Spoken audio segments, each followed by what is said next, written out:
আল্লাহ রাব্বুল আলামিন কুরআনুল কারীমের অসংখ্য আয়াতে এই বিষয়টার প্রতি আমাদেরকে উদ্বুদ্ধ করেছেন। রাসূলুল্লাহ সাল্লাল্লাহু আলাইহি ওয়াসাল্লাম নবীজির অসংখ্য হাদিসে এই বিষয়টার প্রতি আমাদেরকে উদ্বুদ্ধ করেছেন। আল্লাহ যে কয়টা আয়াতে এই বিষয়টার আলোচনা করেছেন, সেই আয়াতগুলোর ভিতরে আমার আজকের পঠিত আয়াতটি অন্যতম। এই আয়াতে আল্লাহ রাব্বুল আলামিন আনসার সাহাবাদের তিনটা সিফত, তিনটা গুণ, তিনটা বৈশিষ্ট্যের আলোচনা করেছেন। সুবহানাল্লাহ বলেন। বলেন কয়টা গুণ? তিনটা। আনসার সাহাবাদের আল্লাহ বলে, বিসমিল্লাহির রহমানির রহিম, ওয়াল্লাযীনা তাবাওয়াউদ দার ওয়াল ঈমান মিন ক্বাবলিহিম। আল্লাহ রাব্বুল আলামিন বলে, যারা ইতিপূর্বে ঈমানের সাথে মদিনায় বসবাস করেছে, যারা মদিনায় ঈমানের সাথে বসবাস করেছিল, এদেরকে বলা হয় আনসার। বলেন এদেরকে কি বলা হয়? আনসার। আল্লাহ রাব্বুল আলামিন বলে, আনসার সাহাবাদের এক নাম্বার গুণ হলো ইউহিব্বুন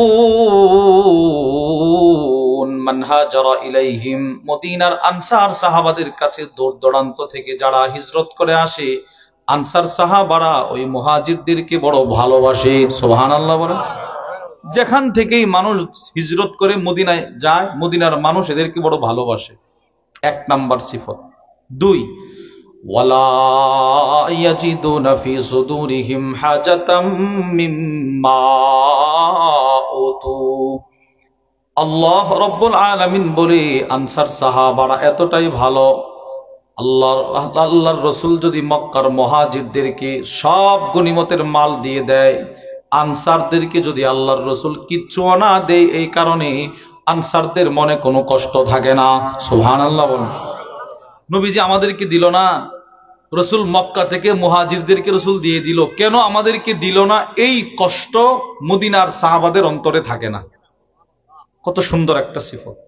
তিন, ওয়ায়ুথিরুনা আলা আনফুসিহিম ওয়ালাউ কানা বিহিম খাসাসা। আল্লাহ রাব্বুল আলামিন বলে, আনসার সাহাবারা এতটাই ভালো, এরা নিজেরা কষ্ট করে, অন্যকে কষ্ট করতে দেয় না। সুবহানাল্লাহ বলেন। নিজেরা কষ্ট করে, অন্যরে কষ্ট করতে দেয় না, সব সময় অন্যকে নিজের উপরে প্রাধান্য দিয়ে থাকে মদিনার আনসার সাহাবারা। এটা আল্লাহ বলছে। এবার কি পরিমাণ আনসাররা মুহাজিরদেরকে প্রাধান্য দিয়েছে, এটা আমরা একটু বুঝবো হাদিস থেকে।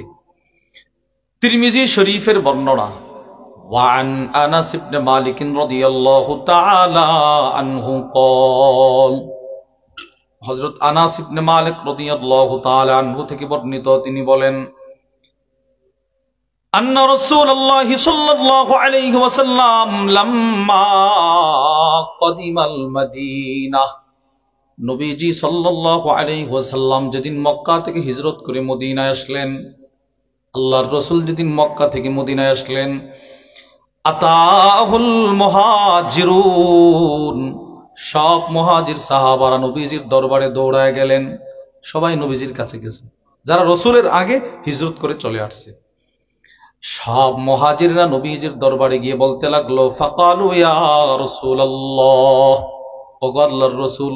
নবীজি বলে, কি? ওগো নবীজি, আমরা হিজরত করে মক্কা থেকে মদিনায় এমন একটা সম্প্রদায়ের কাছে আসছি, মা রাআইনা কওমান আফদালা মিন কাসীরিন ওয়ালা আহসানা মুওয়াসাত। এদের মতো, মদিনার মানুষদের মতো ভালো মানুষ আমরা আমাদের দুই চোখে আর কোথাও দেখি নাই। সুবহানাল্লাহ বলেন। মক্কার সাহাবারা নবীজির কাছে গিয়ে বলে, এদের মতো ভালো মানুষ আমরা আমাদের দুই চোখে আর কোথাও দেখি নাই। রাসূল বলে, কেমনে বুঝছো? ইয়া রাসূলুল্লাহ, লাকাদ কাফাউনাল মুনা, আমরা ঈমানের জন্য নিজের ভিটা জমি হারাইলাম, আমরা ঈমানের জন্য নিজের বিবি সন্তান সব ছেড়ে মদিনায় আসলাম হিজরত করে। ওগো আল্লাহর রাসূল, নিজের পিতার সম্পদ রেখে আমরা মদিনায় হিজরত করে চলে আসলাম, পৈতৃক সম্পদ আমরা নেই নাই, শুধু ঈমান বাঁচানোর জন্য হিজরত করলাম। হিজরত করে যখন আমরা মদিনায় আসলাম, আমাদের সম্পদ হারানোর ব্যথা, আমাদের বিবি, আমাদের স্ত্রী সন্তান হারানোর ব্যথা, আমাদের ভিটা জমি হারানোর ব্যথা, সবগুলো দূর করার জন্য মদিনার এক একজন আনসার সাহাবী যথেষ্ট। সুবহানাল্লাহ বলেন। এক একজন যথেষ্ট আমাদের এত কষ্ট দূর করার জন্য, তাই নাকি? বলে, হ্যাঁ। কেমনে দূর করছে?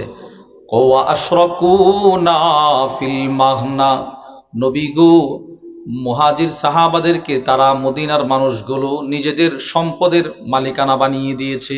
সুবহানাল্লাহ, বুঝেন নাই? মানে মদিনার মানুষ এতটাই ভালো, নিজের অর্থ করি নিজের সম্পদ ওইগুলোর মালিক এরা মুহাজিরদেরকে বানায় দিছে। হাদিসের এই অংশটির ব্যাখ্যা ওয়া আশরাকুনা ফিল মাহনা, এই অংশটির ব্যাখ্যায় পৃথিবী বিখ্যাত মুহাদ্দিস আল্লামা আব্দুর রহমান ইবনে আব্দুর রহিম আল মুবারকপুরি রাহিমাহুল্লাহ তার বিখ্যাত তিরমিজির শরহ তুহফাতুল আহওয়াজির মধ্যে লেখেন, মদিনার আনসার সাহাবাদের বড় বড় খেজুরের বাগান ছিল। কিসের বাগান ছিল ভাই? খেজুরের বাগান। এই খেজুরের বাগান, এক একটা বাগানে 200, 400, 300, 500, 600 খেজুরের গাছ ছিল। প্রত্যেক আনসার সাহাবীর খেজুর বাগানে প্রতি বছর যেই পরিমাণ খেজুর উৎপাদন হতো সবগুলোকে তারা 2 ভাগে ভাগ করত। অর্ধেক নিজের জন্য রেখে দিত, বাকি বাগানের অর্ধেক খেজুর তারা মক্কার মুহাজিরদেরকে মালিক বানায় দিত। দেখেন কি পরিমাণ নিজের উপরে অন্যরে প্রাধান্য দিছে। এই হাদিস থেকে আমরা বুঝলাম আল্লাহ যে বললেন মদিনার মানুষগুলো নিজেরা কষ্ট করে অন্যরে কষ্ট করতে দেয় না, আসলে আল্লাহ যথার্থই বলেছেন।